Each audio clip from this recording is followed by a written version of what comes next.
Good evening. Welcome to the Dave Show Midstream Reading Series. My name is Richard Terrill. We thank the Unitarian people for this space. We're in a different room this time, so we have a little more breathing space. And thanks for coming. Our tradition has been to have everybody very briefly say your name and your relationship to writing. And we'll just go around the room. It takes up just a couple minutes. And I just ask if you could do it in 12 words or less. You know, we won't hold up the show, and I can demonstrate. My name is Richard Terrill. I write essays and poems. Paul? My name is Paul, and I'm a poet. Okay, and we'll go. Well, let's go. Patrick. Patrick DesAutels, a founding member of the Not Yet Dead Poets Society. Brian Sexton, an avid reader of poetry and a poet as well. Athena, Kildegaard, reader and writer of poetry. Dalton Foster, reader and writer of poetry and other things. And reader here next month. I'm a reader. Yes. Paula and Carol, and I write poetry. Carol works, and I write poetry too. Mary Jackson, I write and read poetry. I'm Chelsea, I read and write poetry.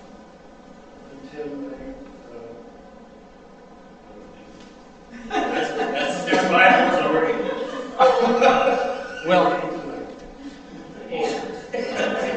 I mean, 15 or 20 words is okay, but no promotional. So. I'm Patty, and I like poets, and I'm a writer, but not of poetry. I'm Roy, and I'm one of tonight's readers. And I am Shelley, a reader of poetry and Ray's spouse. I'm Michael Moose, I'm a poet. I'm Alan Began, and I used to write some poems, and I pontificate in church newsletters. Mary, and I read and listen. I'm Lori, and I read and listen. I'm Phil, I'm married to a poet. I'm Connie, I'm married to Phil. This is good news. Walter, writer, Joyce, Sutton, poet and reader of poetry and lover of many poets. Jim Gabe, reader of poetry. Thank you. We have a mailing list, and if you're not on it and would like to be, I forgot to put your name and email address on here, and we don't bug you. We get two notices per reading, and no advertisements or spam. So I'll just send this around.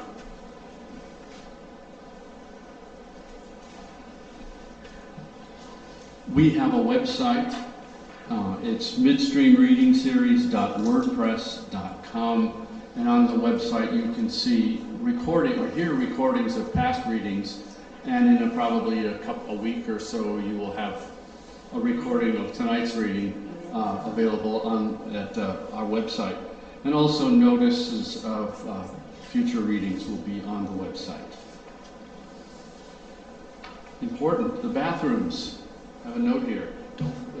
Straight back out the door, off this door to the left. You can't miss it. It's right across from the water fountains. We have books for sale on the table to the left, and I'm sure that people will be happy to sign books for you. And I always like to cite the words of Kenneth Passion, who said, some of you heard this before, people who say they like poetry and never buy any are cheap sons of bitches.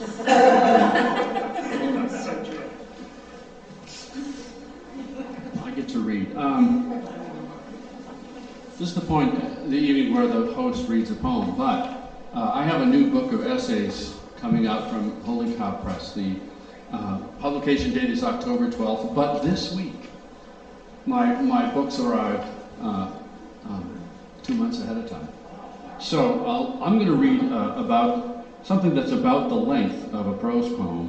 The book is called Essentially Essays, and this is an essay called Trout Fishing, a Manifesto. In this short section, I'm still driving through Wisconsin on my way to the trout stream. So there's no fishing that's there. Getting there. My car climbs a hill through a rock cut, and down the other side lies the village of Colfax with its white water tower like a golf ball on a tee at that country club I saw a few miles back. It appears against a green, hilly background. Across the way, a herd of dairy cattle takes its time to be itself. In Colfax, you can find karaoke with Dave, 5 p.m. at the Viking Bowl. You can find at least 7 churches, the names of which are listed on the sign at the edge of town: United Methodist, First Lutheran, Church of Christ, and 4 more names that I would have to stop moving to read. The Outhouse Bar lies a half a block from Railroad Street. Colfax, halfway between the equator and the North Pole, 3,186 miles. It's one of many towns to boast of this. I wonder if they had to leave, which way the residents would go, pole or equator. I like to think they'd go north.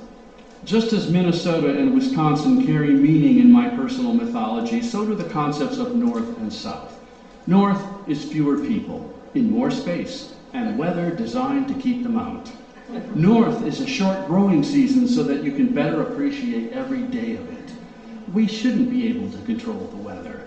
The weather is not supposed to be nice most of the time. Do I sound waspy in this? Do I care? This is what north means to me, and thus exactly what south means is not very important because it can't mean this.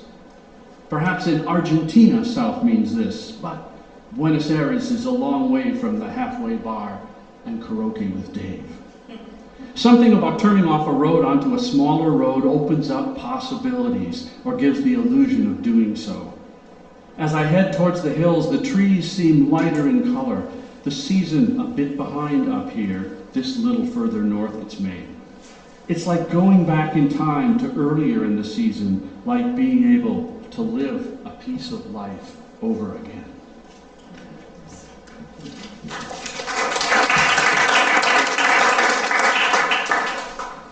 Our first reader tonight is Roy White. Roy White is a blind St. Paulite and a former ESL teacher and software engineer. His poems have appeared in Poetry, Kenyon Review, Copper Nickel, Shenandoah, and other journals. And he can be found on Twitter at Surreal Roy. Roy White.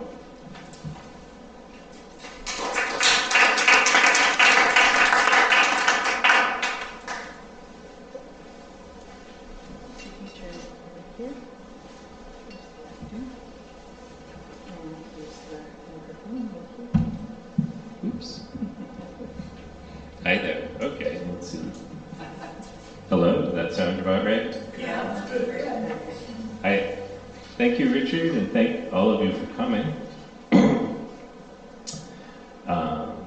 My first poem I'm going to speak for you is called Year of the Snake. Year of the Snake. My first Braille teacher suspected me of peeking at the little bumps on the page. I was flattered and also insulted. A snake would rather touch than be touched, so says somewhere the late Richard Howard. Born in the year of the snake, having once mistaken a radio battery for a candy bar, I learned early that I could not know the world by putting everything in my mouth. I settled for fingertips, blunt but tender. My blind brother-in-law once held my hand while we talked. A picture appeared on Facebook with the caption, Roy and John's commitment ceremony. From time to time, he will ask somebody, from time to time, he will ask to feel somebody's face. His careful hands tracing each wound where the skin has felt the world's teeth. I am too shy to ask, my hands longing a kind of tactile gaze. And now, even the voice, my old friend, is muffled, concealed behind the baggy cloak of a double mask. The fog in this already darkened room grows thicker. and only with an opened hand will anyone find the door. The next one is called Terminator. You don't have to clap after every one, you'll be tired out. The next one is called Terminator, and Terminator is a technical term from astronomy, and it means the line that separates light and dark on, for example, a planet's surface or a moon, like a line that runs down the middle of the half moon. And so, no Arnold imitation will be found in this poem. Terminator. The Terminator creeps or speeds depending upon your height above the planet's surface. A dark line sharp in the depleted atmosphere, but blurred by wooded hills and murky valleys. On the ground, they can see it coming fast. The audience, in their peaked caps and leather jackets, looking past the speaker's platform at the disappearing pickle factory and the deconsecrated cathedral. No one, I think, will contradict me when I say that I am unworthy of this honor to represent the people of Bourbaki, who, under the current emergency, under their fine patina of dust, could not be here, could not come so far east, nor execute among you the gambols, the capers and frisks for which my countrymen are justly famous. Unworthy, I say, to raise this glass of hand sanitizer looted from the Secretary's own cellars. I will never be, ever be, anything but proud to represent, to form, as it were, a synecdoche of my country, with its shining pavements, its stolid publicans and roving bands of jackbooted concierges. As the rotational velocity increases, everyone and everything grows lighter.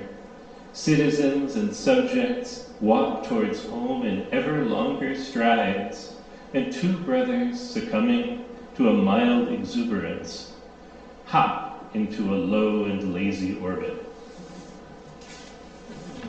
So I've asked Shelley, my wife, to come and help me out by reading a couple of poems that I did not memorize. Oops. That's your cue. Here I am. All right. Consolation of philosophy. They say he never shuts a door, but he opens a window. Pinball wizards, psychics, poets, we, the blind, are flush with consolation prizes. I say he never shuts a window, but he slams it on someone's fingers. Who can resist a calculus of grief and pleasure? Idle, an eye beam that comes out of nowhere to meet my forehead, leaving me too stunned at first to notice the blood. I say he never shuts the fridge, but he opens the medicine cabinet. Item, hugs of friends. A, his stubble against my cheek. B, her chest pressed to mine. Item, a bench in Riga. No phone, no clue how to get help from invisible Latvians. I say he never turns on a TV, but he flushes a toilet. Item, Shelley's lilting voice to the dog. Is that Schmeckworthy or what? When you're tired of licking, you're tired of life. Item, her face. Even the memory smashed to fragments like features snipped from a magazine for a child's collage. Item, Momo's silken ears, out of which a seller's purse will never be made.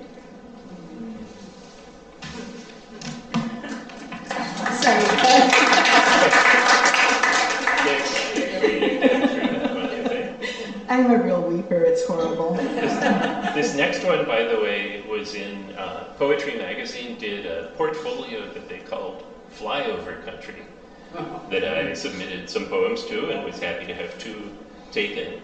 And I guess I hadn't realized the degree to which I am a flyover country bard. Indeed. But this is one of the ones. All right. Thirds of a ghost. They've packed a whole umbrage of courtiers into their rattletrap conveyance, something between a landau and a saloon. But nobody wants to tell the young queen she has to sit on the hump in front with her dad's sweaty arm draped on the seat behind her. The ball game on the radio comes in each time they crest a hill, then fades like fog in the static-filled valleys. In this country, the water towers are taller than the churches and just as dangerous. A man, a distant cousin, slipped one day on his painting scaffold while putting the L in Black Duck or Elk River, slipped and fell like the neighbor's cat, picked up and dropped by an eagle. He wasn't even drunk. It's just so hard being careful all the time. On the long drive, they play 3/3 of a ghost, but it bothers her to take away part of someone who's barely there to begin with. Last year in school, they did Fiddler on the Roof, and she lay in bed in the dream scene being Golda while phantoms danced in a synthetic fog on the floor of the school gym. But the fog was wrong. It was oily, and somebody slipped and disappeared, and somebody else tripped on them, and soon the phantoms were all invisible and crying.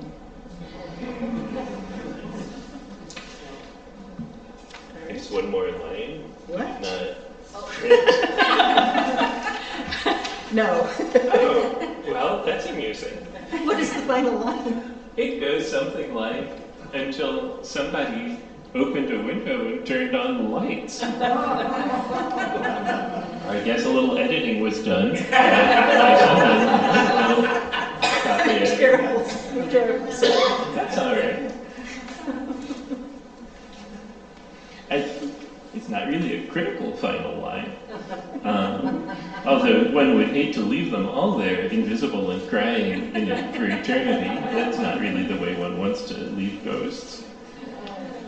Okay. Well, I got two more. One of them's really short, so hopefully I won't run over my time.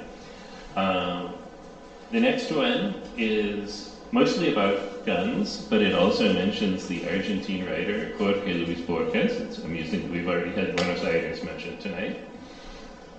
Borges was a blind librarian who ran afoul of the government and got promoted to chicken inspector as a punishment, I think, although they denied it. Late in his life, unfortunately, he developed a fondness for some unpleasant authoritarian governments. But anyway, the poem is called The Business End. You hopefully will remember the incident. So one of so very many that inspired the first few lines. They were rehearsing when it went off. Rehearsing the money shot, you know the one, where the camera lens looks down the business end of the 6-shooter.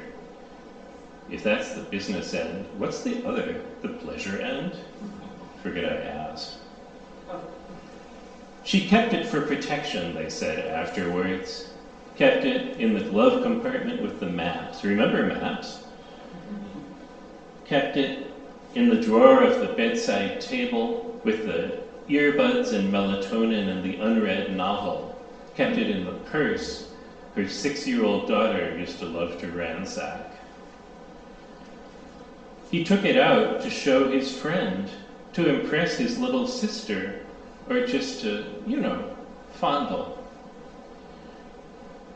There was a thing on TV about a blind guy at a firing range, or maybe it was a hunting camp. It was supposed to be funny. Funny like a rubber prop gun. Well, better me than you. At least I'd miss most of the time. That's what I call responsible gun ownership. But of course I don't want to own a fucking gun. It's one of those things, a paradox, like Borges, the blind librarian, or for that matter, Borges, the inspector of poultry and rabbits. Or Borges, admirer of blood-drenched dictators, whose failing eyes saw only the sword and dagger, never the business end of the torturer's cattle prod, who should have known, as I know, that what the darkness takes, it does not give back. And, I thought I was done. Wait a minute, there's one little one more to, once at a workshop I was at, we were asked to do something that was totally different from anything we would ordinarily write, and so I thought I would write a lullaby for my dog. And so it's called, with maybe not spectacular originality, Lullaby for a Lab Mix. Lullaby for a Lab Mix. The full moon hunts alone tonight. She dreams her dreams in black and white, but you may dream of what you like, so close your eyes and sleep. The squirrels have immunity. They know that you're in here with me. But nothing good's on squirrel TV, so they curl their tails and sleep. Those kids will stumble home before their drunken shouts have turned to snores, and they will not beat down our door, so close your ears and sleep. Run now, run through silent woods on fragrant loam. Hunt while you can with us, for soon we must all go home.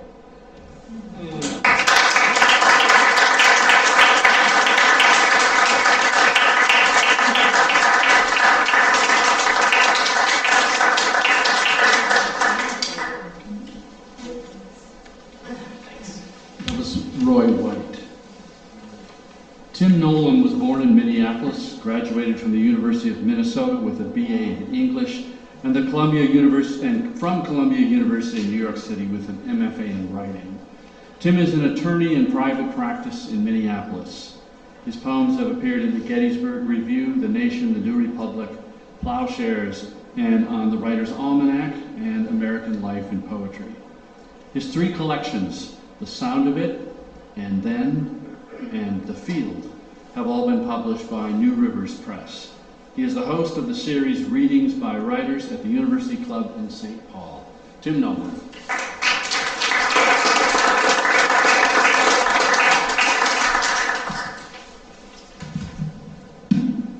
Thanks, Dick. Thanks for being here, everyone. Excuse me. These poems are all from a manuscript that's going to be a book pretty soon, like in, I don't know, 3 weeks or something like that. And the manuscript was made up of poems that I wrote from the spring of 2021 to the spring of 2022. And they're mostly in order, the order I wrote them, because I don't bother with having themes or sections, or if I could, I'd just put the poems alphabetically by title. So anyway, this is called, the book is called Lines. This is my grandfather's. My grandfathers worked so hard. I have to work less. That's a calculation I'm not proud of. I'm proud of my grandfathers who worked so hard so someone in the future might work less. I'm not sure they knew they were doing that. Doesn't really matter.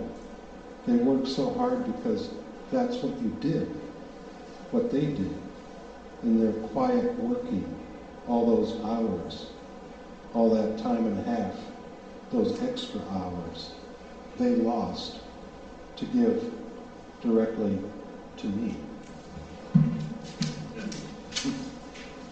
This is called Pay Attention.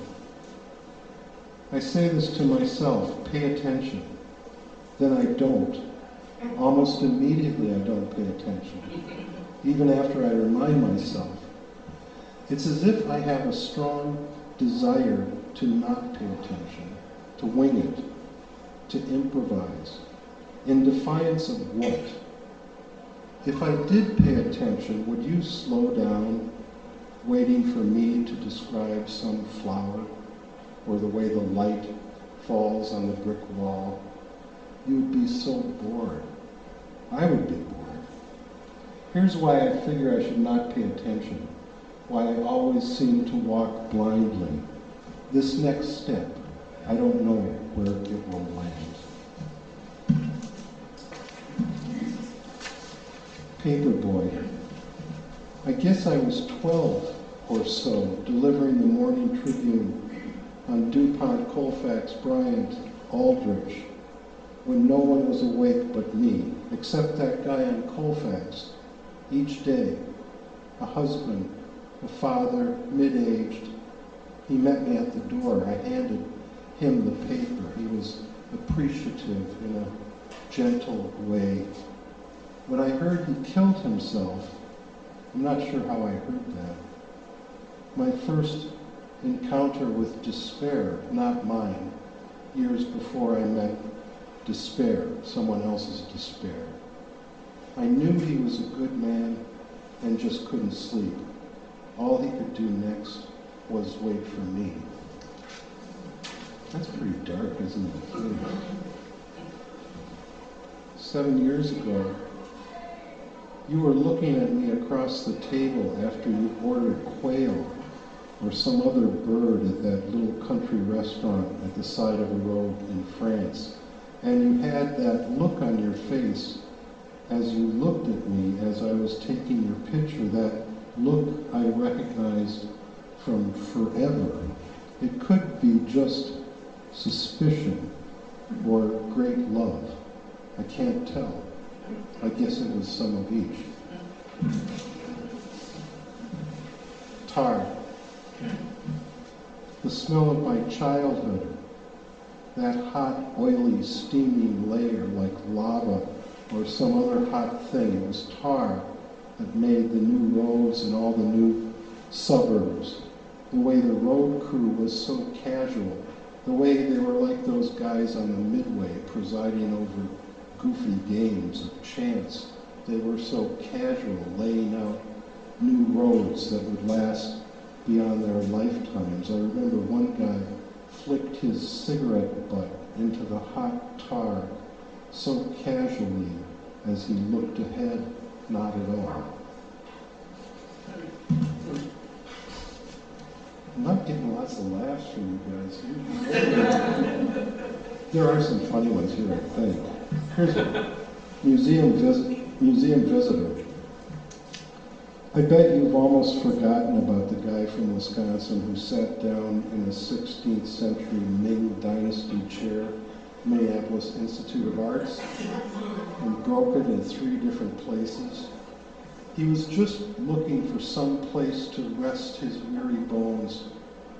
There was a sign, "Don't sit here," or something like that, but there are so many signs and placards at museums. You can't keep up with all the words, all the dates, materials used. In this case, Juan Wally Hardwood.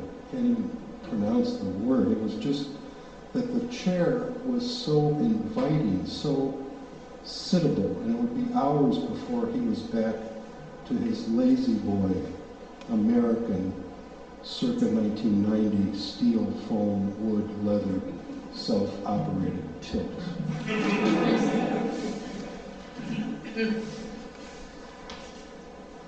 Old friend with an old dog. They both are a little beat up, but still people stop at our table to pet Bo, a polar bear Labrador mix.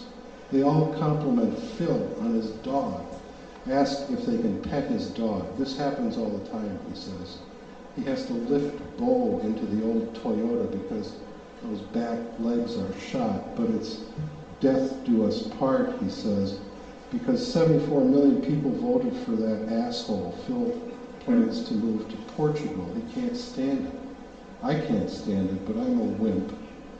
Phil knows I'm a wimp. It's how we're old friends. It's that we know each other so well, we're always caught up. I say he should look up this cafe because I watched some travel show. Since 1837, they serve these famous pastries. Phil's looking off to a long horizon. He's Vasco da Gama looking off to Land's End. I'm silly. Sweet egg tarts. Phil, serious now. It's serious when you have a dog who can't walk. What a great dog, someone else says. I hear Lisbon is a great place.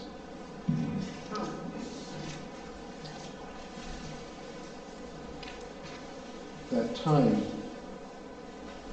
time when we were at the ocean, we woke, breathing sea air at the same moment.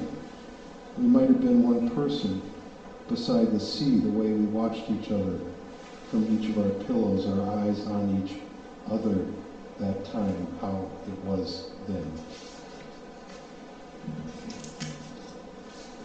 Brick wall. Brick wall against the blue sky. Each one of those bricks was placed by the hand of a man concerned about other things, but still concerned about making the brick wall beautiful. So he picked each brick for where it would go, knocked it into place in its mortar bed, leaned back on the scaffold to see how the pattern of dark, light, medium bricks was working out. Not just one man, but many, or maybe mostly one. There are thousands of bricks here. Do you see how the wall is pulsing in gold, since the wall has a soul too? Yeah, let's see, I have just a couple more. This is called gas station map. You remember those? You don't have those anymore. In those days, once you unfolded the map, it could never be folded again. Unless you were an engineer or an origami artist. It was always when you were lost, you plucked the map of the entire state from the wire rack near the cash register, and it was free, and you unfolded it in your lap. It was way bigger than your lap, but it was the whole state shaped like a winter boot somehow walking east. Once you found where you were and where you would go, you understood you would take the old Highway 23 rather than the interstate. You would go past the lake and through the town of Orem near the National Forest. Once the route was decided, you tried to fold the map up as it used to be. Instead, you just shoved it into the glove compartment with all the other stuff shoved in there. Put the car in gear, and in your own way, you peeled out of the gravel parking lot onto Old Highway 23, knowing exactly where you were going. And this is the kind of silly little poem. It's the title poem. Lines. I just go down the page, scribbling down what I think of. It's not so different from what I first did in writing in first grade. A pencil, that woody paper, the faint blue line you were supposed to obey. For special occasions, they would hand out pens and warn us, this is permanent. No erasing. So you better think about what you have to say. That didn't make sense to me because I didn't know what I had to say until I said it, and I didn't know what my right hand might say. Even now, all these years later, I don't know what I might say. You don't either. That binds us one to another. That's the whole deal between us.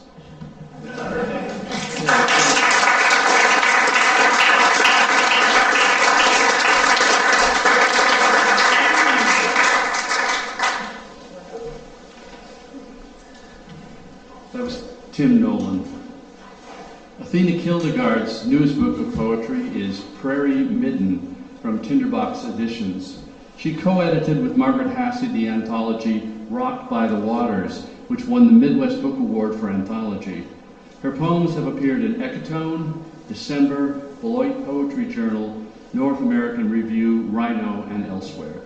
She is a recipient of grants from the Minnesota State Arts Board and several Pushcart nominations. She teaches at the University of Minnesota, Morris. Athena Kildegaard.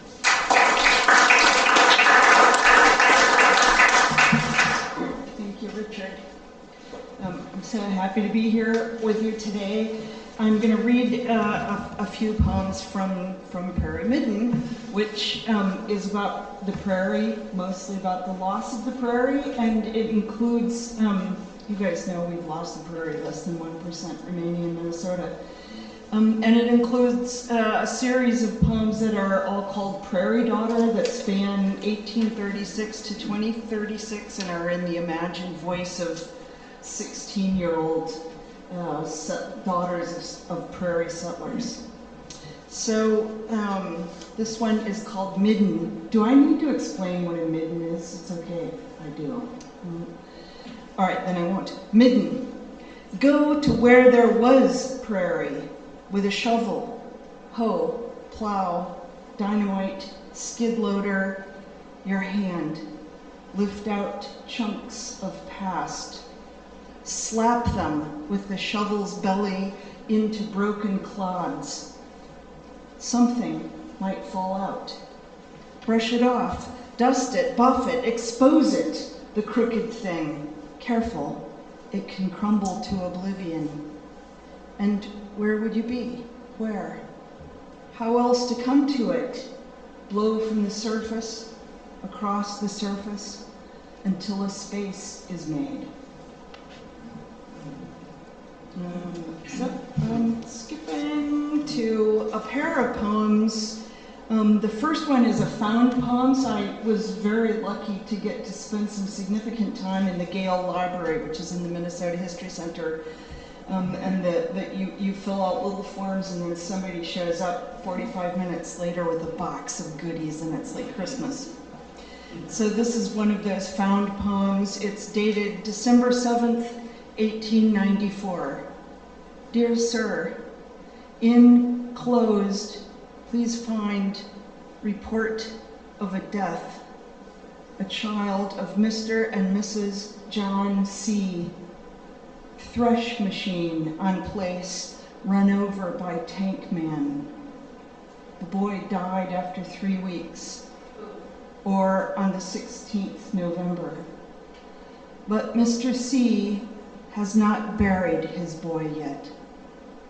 Now, doctor, would you please inform me whether the Board of Health can act in this matter and how to go on? Truly yours, William G., Town Clerk. The boy was gold. Mrs. John C., was it you keeping the boy above ground? Was he your first, your last, the one scarlet fever passed over? How gold the wheat on threshing day, and all the men come out in white shirts. Were you cutting potatoes, rolling dough? Were you elbow to elbow with the threshers' wives? Or could you not reason with your John? The boy was gold on threshing day and fully ripe. You had to feed the men. How could you send them home? How could you go on? And apples from the side yard, and cabbage, and the first of the cider. The boy was white on threshing day, white as late autumn cloud, as water from the well, and cold. All right, so that's a dark one. There's a lot of dark ones in this book. Thank you for reading some funny ones. This is Prairie Daughter, 1912. Mama named her chickens after relatives she'd never met. Valborg, Fula, Gunnar, Tori. Names to give children. I heard her tell a friend that every time Papa hung his pants on the bedpost, there'd be another child. A fox came once and ate Holga under Mama's rosebush. Ingrid's eggs were best. Gunnar, Mama fried the first warm day, and off we went with baskets and the baby in a barrow and Papa in rolled sleeves, his arms the color of soap, the color of the lard Mama rendered the day before. Picnic day the sky was high and fine, clouds fine as lace. Mama said we had to walk until we couldn't see the house. That desperate she was, so filled to bursting with longing. There was no getting that far. After lights out, I heard Papa hush Mama, and Mama hush Papa. I thought about Gunnar, my own cousin, and where he'd have been with the moon like a tenderness. Here's another found poem. This comes from the Department of Agriculture wrote a letter. This was in about 1914 to farm wives all over the country asking them what they needed. And women wrote back. Many of them had no paper to write back on. So they took the letter that the government had sent them and they wrote in the margins. So this comes from the responses that the Department of Ag received. It's called Teach the Men. Teach the men we need the new improvements. So many of us are cooking on the same old stoves, still run our clothes on the washboard. The men have bought automobiles, mowers, rakes, hay racks, and new patent stackers, sulky plows and harrows, cultivators and wagons. Whenever they see something that will lighten their labors, lo! Give the women ranges, kitchen cabinets, linoleum-covered or hardwood floors, sanitary walls and wall coverings, washing machines, iron bedsteads, good water.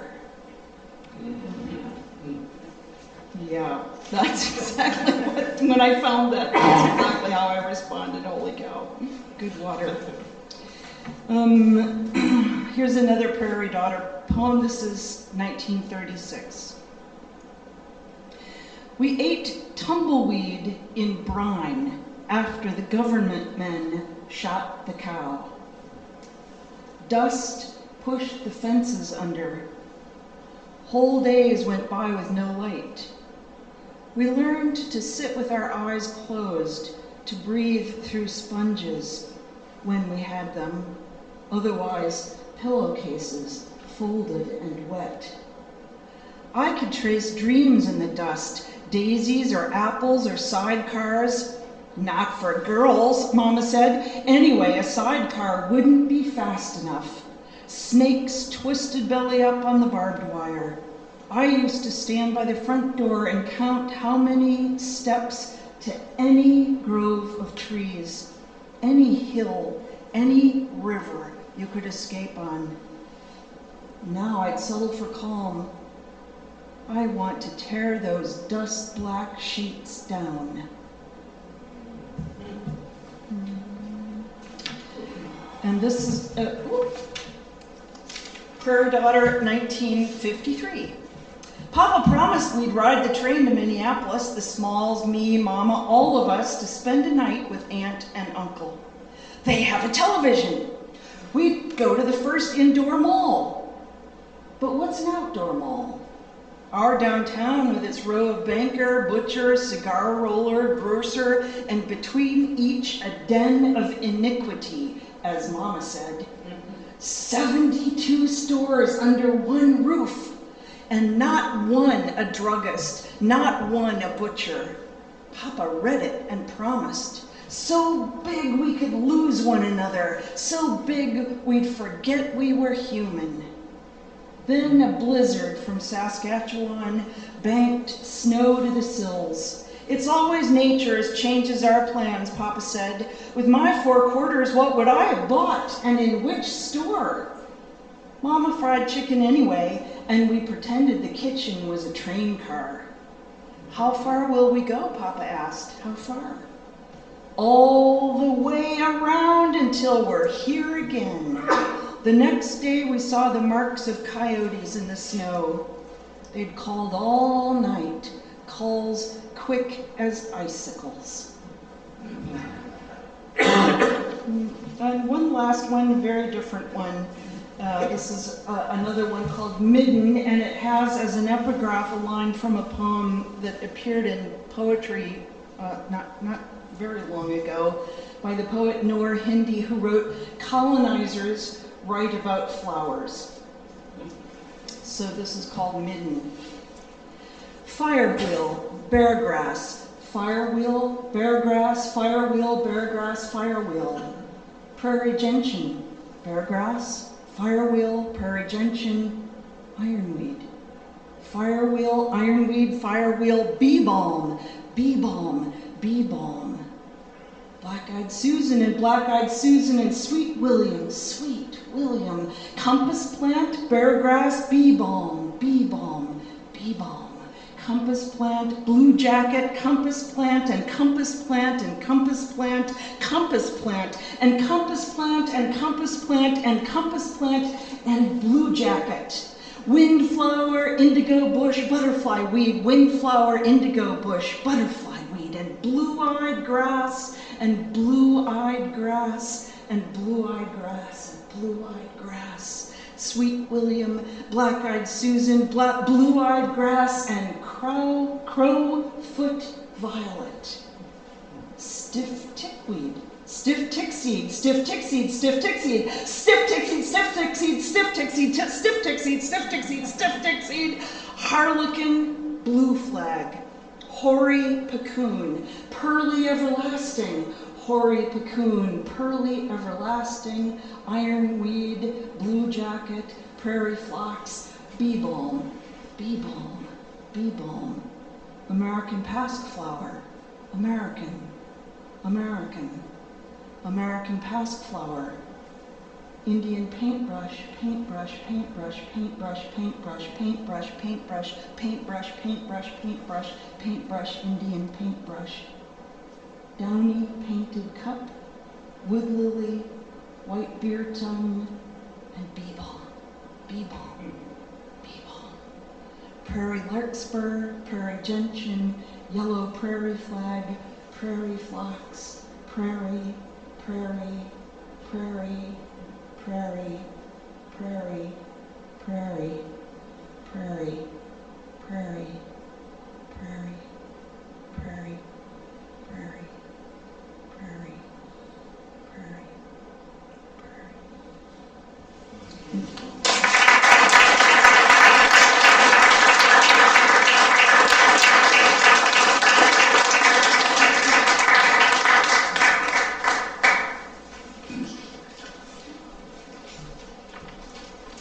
That was Athena Kildegaard.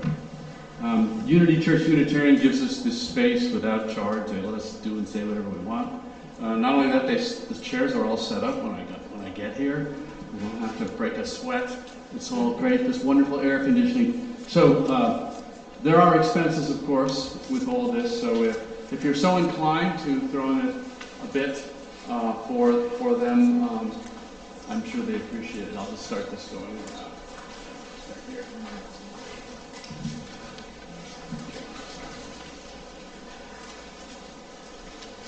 After the reading tonight, some of us are likely going to Sweeney's Saloon, which is conveniently located, almost walking distance. I like to drive my car partway there, and then walk the rest of the way. So if you'd like to, I think last time we got a nice table outside. And, summer's not here forever, so please join us if you'd like at Sweeney's. Chelsea DesAutels, I think I got that right, our last reader, is the author of A Dangerous Place from Saravan Books 2021, a New York Times Editor's Choice. Her work appears in Adroit Journal, Copper-Nickel, Massachusetts Review, Missouri Review, Plowshares, Southeast Review, and elsewhere, and has been featured on the Slowdown podcast.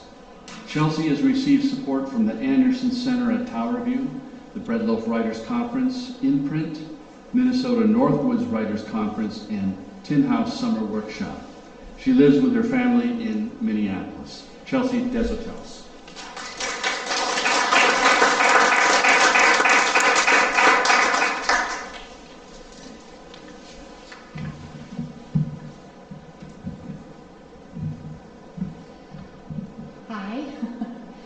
It's a pleasure to be here. Thanks for having me, Richard.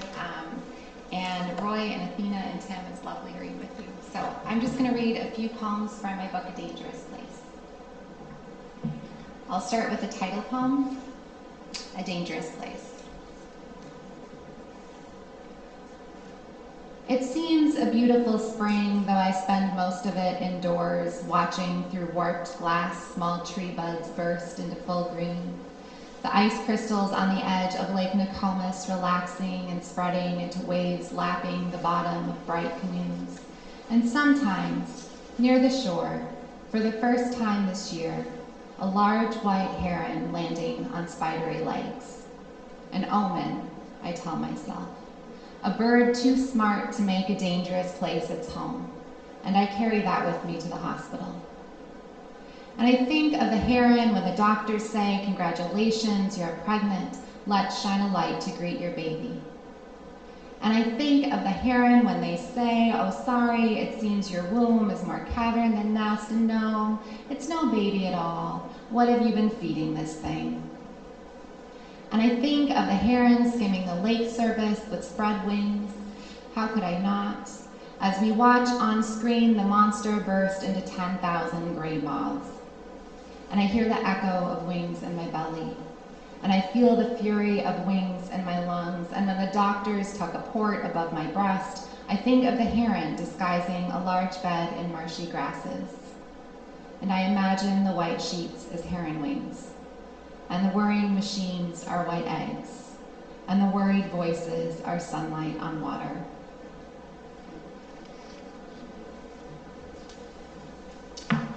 The next poem is called Mythology. At first, it was easy to tell the story because it was actually happening right then. So we could tell each other the story of how a disease infiltrates a body. But even then, we did not recount all the parts, only the best ones, ending with how strong we were and graceful. But it started to get harder because you had to go back to work and I was still sick. So now it was just me and new people, and most people don't want to hear your story of grief unless they knew you before. See, grief in a new person is ugly. But I kept practicing because I was hopeful that one day I might tell the part about that morning in bed. You remember, the lake was choppy and it was hot and raining, so we closed up the house. Remember, it was you and me and the baby in bed. She was hungry, and I had to roll away, and then we were crying because we knew it was beyond the point whether we were strong or graceful, and you were crying too, and in fact, I'm still trying to tell that story or at least write it down, but I end up talking instead about food and baby formula and freezers full of breast milk from strangers, and how to arrange the bags precisely so the milk doesn't sour. And of course, I always mention gratitude because people like that ending. It's called Broken Portrait.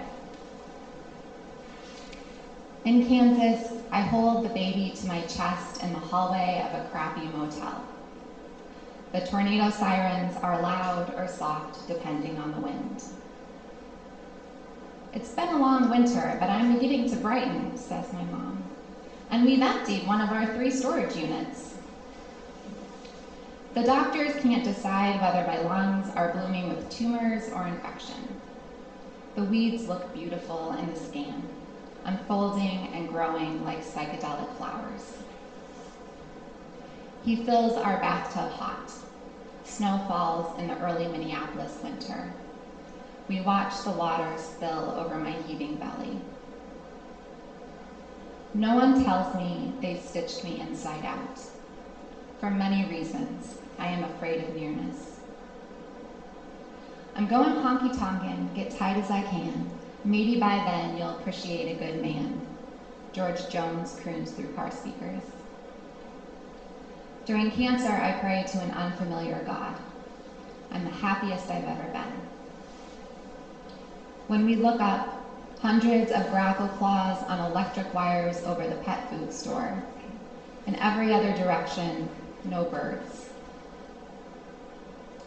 Once a week, a woman puts gloved fingers inside me.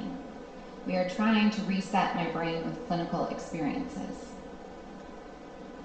The neighbor whose name I don't remember draws a chalk outline around my daughter on our porch. It does not wash away. A near human shape, white on red. I married a good man. He loves me and irons his own shirts. I'm spoiled. I mean, I am rotting.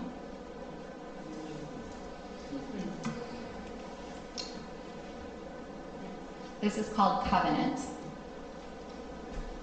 One morning, all the nuns in the convent started meowing, mewing and purring until even the holy roof above them arched and curled, a feverish chorus slinking around the Christ figure's legs. Then it ended. The nuns gathered for dinner in silence. But the meowing had been unbearable to the townsmen. So they arrived with leather and horses and whipped the animal from each woman. And that's the thing about marriage. You take a vow. You give up your animal.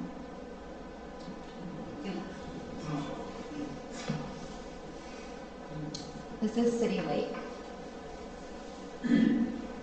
Almost dusk. Fishermen packing up their bait. A small girl singing, "There's nothing in here, nothing in here," casting a yellow pole, glancing at her father. What is it they say about mercy? 5 summers ago, this lake took a child's life. 4 summers ago, it saved mine. The way the willows stretch toward the water but never kiss it. How people laugh as they walk the concrete path or really have it out with someone they love. One spring, the path teemed with baby frogs. So many flattened, so many jumping. I didn't know a damn thing then.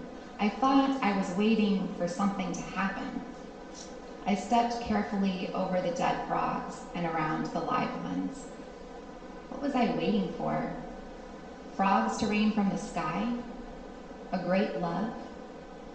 The little girl spies a perch, just outside her rod's reach. She wants to wade in. She won't catch the fish, and even if she does, it might be full of mercury.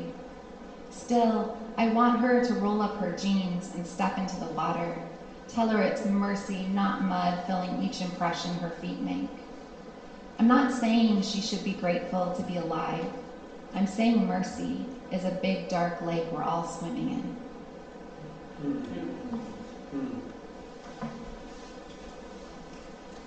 This is to my daughter in springtime, and I'm just going to dedicate it to my little sister, who I believe is going into labor right now with her first kid, which is like very exciting.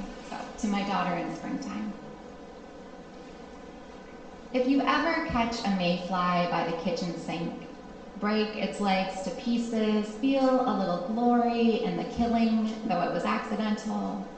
If you ever eat all the honey we bought to trap raccoons, lick the salt block on the tree stump, pull apart a green branch just to see what it looks like inside. If you ever stick a piece of trash in a prairie dog hole, curious whether the animal can still breathe down there, or watch a trout squirm and kick on the creek gravel gasping, even if you unravel every thread of yarn in the bird nest I showed you yesterday. And even if the little blue eggs fall through their ruined home toward a concrete driveway covered in chalk rainbows, I want you to know none of us knows what to do with wonder. Not one of us knows how to love the world.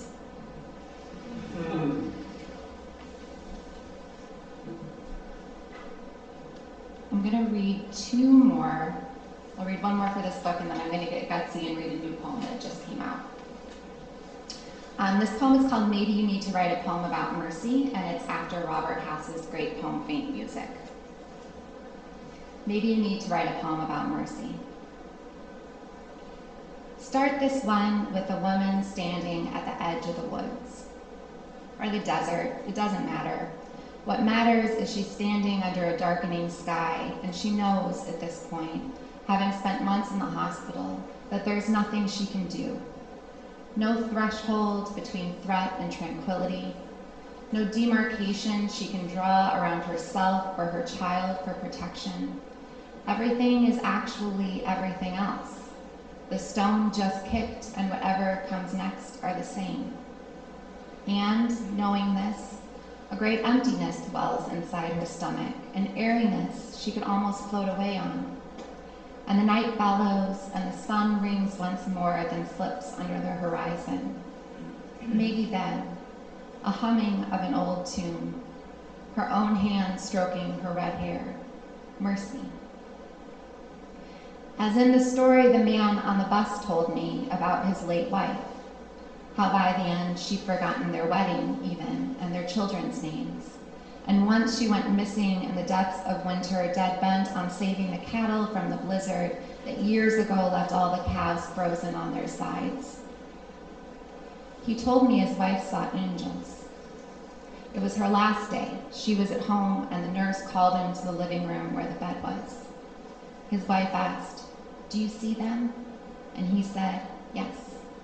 And together they counted the wings. When he told me the story, the man wasn't sad. He had just picked up groceries to make bread. He missed fresh bread, he said, and so he bought yeast and flour and fine kosher salt. He wanted to watch the dough rise. Because the man wasn't sad, I tried not to be sad too. He smiled and got off the bus. Out there, the street lamps flickered and the cold night grew, and off he went to warm his kitchen. I waved and wondered if there's a word for the way joy and pain are the same. How, if we're lucky, they thread us like an electrical wire cuts a tree. And there we stand, tender and green, reaching, charged, humming.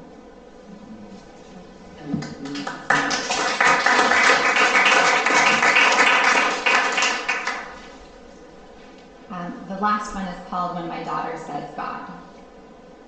It's a sonnet, and then the title runs into the poem.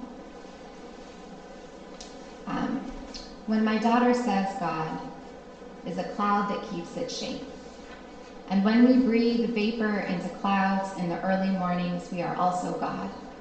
I resolve to follow her lead and look for the unseen. So when I find myself at the lakeshore coming upon a dead tree with a hawk on the branch and two men, strangers it seems, lingering beneath it, one man standing close and tender behind the other, helping him use a phone to take a picture of the hawk, and then the men smiling and parting and the hawk flying off. I remember how, from where I was standing, the men's bodies sort of fused while they were looking up, each man almost disappearing into the other, and how there was a bit of mist rising from the lake, and the hawk vanished into that mist, and all the colors of all the new grasses held bright against the clouds, and I felt certain I could go on. Thank you.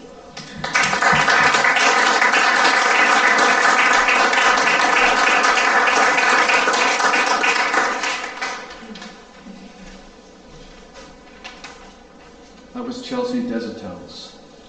Let's have one more round of applause for all tonight's readers. Roy Rice, Tina Nolan, Chelsea DesAutels.